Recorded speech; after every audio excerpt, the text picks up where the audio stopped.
Hey hi friends, welcome to the tutorial series. So इस वीडियो में हम क्या करेंगे, एक कंपोनेंट क्रिएट करके देखेंगे, एक क्रिएट कैसे कर सकते हैं और कैसे उसे यूज़ लेंगे। ओके, सो मैं हमें क्या करना होगा, हमें यूआई डॉट एप्स फोल्डर के अंदर जाना होगा। उसके अंदर हमें कंपोनेंट्स ओपन करना है, कंटेंट, और मैं क्रिएट करता हूँ फोल्डर। जो फोल्डर होता है वो एक आपका कंपोनेंट का नेम होता है, और नेम जो ये है, यही सेम फोल्डर से आपकी एक नोड क्रिएट होती है जेसीआर के अंदर। ओके, सो मैं इसे नाम देता हूँ, मान लीजिए मुझे एक डिटेल कंपोनेंट ऐड करना है, product detail. Okay, product detail,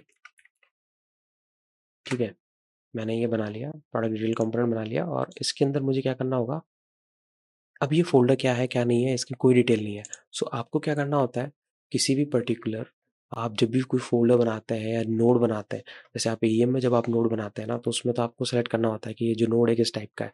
पर जब आप कोड के थ्रू से बनाते हैं, तो आपको एक फ़ाइल क्रिएट करनी होती है, डॉट कंटेंट डॉट एक्सएमएल। तो ये रिक्वायर्ड फ़ाइल है, ठीक है? यही डिफ़ाइन करती है कि एक्चुअली में ये है क्या। मैं क्या करता हूँ, इसको ब्रेड क्रम्ब से कॉपी कर लेते हैं, बेसिक स्ट्रक्चर, और यहाँ पे पेस्ट कर देता हूँ। तो इसमें क्या-क्या प्रॉपर्टीज़ है, फर्स्ट प्रॉपर्टी जो आप देखेंगे, मेन प्रॉपर्टी है वो जेसीआर प्राइमरी टाइप। यही जेसीआर प्राइमरी टाइप जो प्रॉपर्टी होती है, वो डिफ़ाइन करती है कि ये क्या चीज़ है, जो भी आप अभी बना रहे हैं वो क्या है। तो ये क्या है, एक कंपोनेंट है। जेसीआर टाइटल, टाइटल में आपका नेम डिफ़ाइन करते हैं, जैसे मैं यहाँ डिफ़ाइन करता हूँ प्रोडक्ट डिटेल, ठीक है? और इसका रिसोर्स सुपर टाइप ये हमको कुछ भी नहीं चाहिए, हम ये कस्टम कंपोनेंट बना रहे हैं, तो ये किसी हम एईएम कंपोनेंट को प्रॉक्सी नहीं करेंगे। और ये बनाएंगे कंपोनेंट ग्रुप। ग्रुप क्या होता है कि मान लीजिए आपके पास बहुत सारे कंपोनेंट्स आपने बना दिए, ठीक है? तो कंपोनेंट जो होते हैं वो, अब जब आप टेम्पलेट आप यूज़ करते हैं, आप टेम्पलेट से पॉलिसीज़ डिफाइन करते हैं ना, तो आपको क्या करना होता है, अगर आप जब ग्रुप देते हैं, तो आपको एक पर्टिकुलर ग्रुप के अंदर वो दिखेंगे। नहीं तो होगा क्या, आपने अगर मान लीजिए ग्रुप्स यूज़ नहीं किया, तो आपका सब एक में ही हो जाएगा। तो इसलिए हम कंपोनेंट्स ग्रुप डिफाइन करते हैं। और आप चाहें, जैसे मान लीजिए आपकी साइट्स में 5-6 चीज़ें हैं, मान लिया आपने कंपोनेंट्स बनाए जो कुछ है एनालिटिक्स से रिलेटेड है, तो आप एक एनालिटिक्स का ग्रुप अलग से बना सकते हैं। तो ये कॉम्प्लेक्स से सिंपल एक स्ट्रक्चर बना देता है, तो वो एक अच्छी चीज़ है। ठीक है, तो कंपोनेंट ग्रुप में मैंने यहाँ डिफाइन कर दिया एईएम यूनिवर्सिटी कंपोनेंट, ठीक है? और अब जैसे मान लीजिए ये जो है, हमने जो कंपोनेंट बनाया, इसके अंदर कोई भी अभी फाइल नहीं है, मतलब हो क्या रहा है कि अ, हमने किसी को रिसोर्स स्वैप नहीं किया, कुछ भी नहीं किया, तो एक यूआई जो है वो कहाँ है? वो फाइल जो हम बनाएँगे वो सेम नेम से बनाएँगे, प्रोडक्ट डिटेल डॉट एचटीएमएल।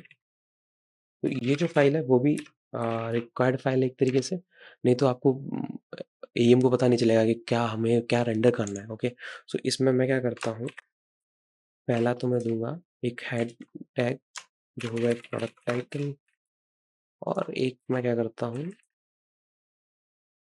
एक पैराग्राफ ऐड कर देता हूँ। इसमें मैं कुछ भी टेक्स्ट डाल देता हूँ कि ये क्या है, मेरा प्रोडक्ट का डिस्क्रिप्शन। ठीक, इसको फॉर्मेट करता हूँ। ठीक, सो ये हमारा अब कंपोनेंट बन गया है। ठीक है, अगर मैं इसको अब एक्सपोर्ट करता हूँ, एक्सपोर्ट किया मैंने इसे, और मैं जाता हूँ टेम्पलेट्स में, यूनिवर्सिटी प्रोडक्ट टेम्पलेट, और इस कंपोनेंट को मैं जाके अलाउ करता हूँ। अगर अलाउ मैं नहीं करूँगा तो ये मेरा अवेलेबल नहीं होगा ड्रैग एंड ड्रॉप के लिए। सो मैं इसे, ओके, अब आप देख सकते हैं कि यहाँ पे मेरा वो जो है, यहाँ पे लिस्ट नहीं हो रहा है।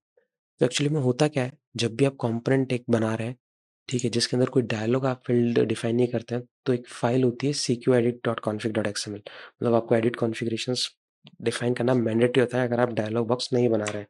तो मुझे वो भी यहाँ पे एक डालनी होगी, तो मैं कुछ नहीं करता हूँ, यहाँ पे जाता हूँ और एक कॉपी कर लेता हूँ। ठीक है, कॉपी किया और पेस्ट किया, बड़ा डिटेल एक्सपोर्ट किया। ठीक है, अगर आप डायलॉग बॉक्स बना रहे हैं तो ये रिक्वायरमेंट नहीं है, पर आप डायलॉग बॉक्स नहीं बना रहे हैं तो ये रिक्वायर्ड है।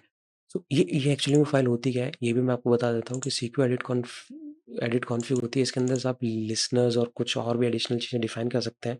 मैं आपको एक सैंपल फ़ाइल ओपन करके दिखाता हूँ, अगर कुछ है कहीं पे। सीक्यू एडिट कॉन्फ़िग, ये देखिए, यहाँ पे आपको दिख रहा है कि कुछ जो टेक्स्ट बार्स हैं उनके कुछ कॉन्फ़िगरेशन डिफ़ाइन है, क्या-क्या प्लगइन्स यहाँ यूज़ होंगे, और भी आप है ना यहाँ पे लिसनर्स भी डिफ़ाइन कर सकते हैं कि मान लीजिए आपने किस कंपोनेंट को ड्रैग ड्रॉप किया, तो क्या होना चाहिए, मतलब पेज रिफ्रेश होना चाहिए, कुछ होना चाहिए, तो वो वाले लिसनर्स और बाकी चीज़ें यहाँ पे यहाँ पे आप डिफाइन कर सकते हैं। जैसे देख सकते हैं यहाँ टेक्स्ट टेबल ऑफ कंटेंट था, उसमें देखिए लिसनर्स में लगा हुआ है कि अगर आप कुछ एडिट करते हैं इस कंपोनेंट में तो क्या होगा, पेज रिफ्रेश हो जाएगा। अगर आप कुछ इंसर्ट करते हैं इस टेबल में तो रिफ्रेश हो जाएगा। तो ये कुछ इवेंट्स और कुछ प्लगइन्स आप यहाँ पे सीक्यू एडिट कॉन्फ़िग में डिफाइन करते हैं। ठीक है? तो ये फाइल रिक्वायर्ड है जब आप कभी भी कुछ डायलॉग बॉक्स नहीं बनाते, नहीं तो आपका जो कंपोनेंट है वो रिफ्लेक्ट नहीं होगा यहाँ पे। तो हम देख सकते हैं कि यहाँ पे मैं सर्च करता हूँ प्रोडक्ट डिटेल्स, इनको जो हमने जो कंपोनेंट बनाया था वो यहाँ रिफ्लेक्ट कर रहा है। ओके, सो मैं प्रोडक्ट डिटेल्स को सेलेक्ट करूँगा और यहाँ पे कर दिया। ओके, सो अब मैं क्या कर सकता हूँ, इस प्रोडक्ट डिटेल को यूज़ कर सकता हूँ। सो मैं क्या करता हूँ, अब चाहता हूँ तो हम क्या करेंगे, अब अपने साइट्स पे जाएँगे। ठीक है, पेजेस सेम यूनिवर्सिटी यूएससीएन, जो हमने जो पिछली बार जो प्रोडक्ट पेज बनाया था उसमें मैं जाता हूँ और यहाँ पे ड्रैग एंड ड्रॉप करता हूँ उस प्रोडक्ट डिटेल कंपोनेंट को। प्रोडक्ट डिटेल, ओके, सो आप देख सकते हैं जो हमारा जो कंपोनेंट है वो यहाँ पे जो उसकी एचटीएमएल जो हमने डिफाइन करी थी वो यहाँ पे रिफ्लेक्ट कर रही है।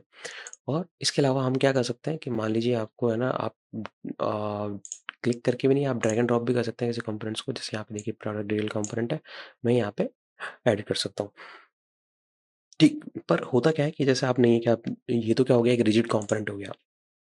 रिजिड कंपोनेंट्स में यहाँ पे कोई भी चीज़ ऑथरेबल नहीं है। अगर मैं टाइटल चेंज करना चाहता हूँ या कुछ भी चेंज करना चाहता हूँ तो मुझे क्या होगा, मुझे कोड चेंज की रिक्वायरमेंट होगी। पर जो जनरली जो ईएम में कंपोनेंट्स बनते हैं वो ऐसा नहीं होता है। ये एक सिंपल कंपोनेंट था बिना डायलॉग बॉक्स का। डायलॉग बॉक्स हम नेक्स्ट वीडियो में देखेंगे। ये उन चीज़ों के लिए आप यूज़ ले सकते हैं। मान लीजिए आपको कोई डायनामिक या कुछ कंपोनेंट है जो कि एक तरीके से मान लीजिए कि कुछ एक्सटर्नल लोड करता है या कुछ एक्सटर्नल कंपोनेंट्स को, लाइक व्यू में कुछ कंपोनेंट्स बने हुए हैं, तब आप यूज़ कर सकते हैं। बाकी हाँ, होता क्या है कि हम एक डायलॉग बॉक्स हमेशा एक क्रिएट करते हैं। सो हम देखेंगे नेक्स्ट वीडियो में कि आप कैसे एक डायलॉग बॉक्स को क्रिएट कर सकते हैं।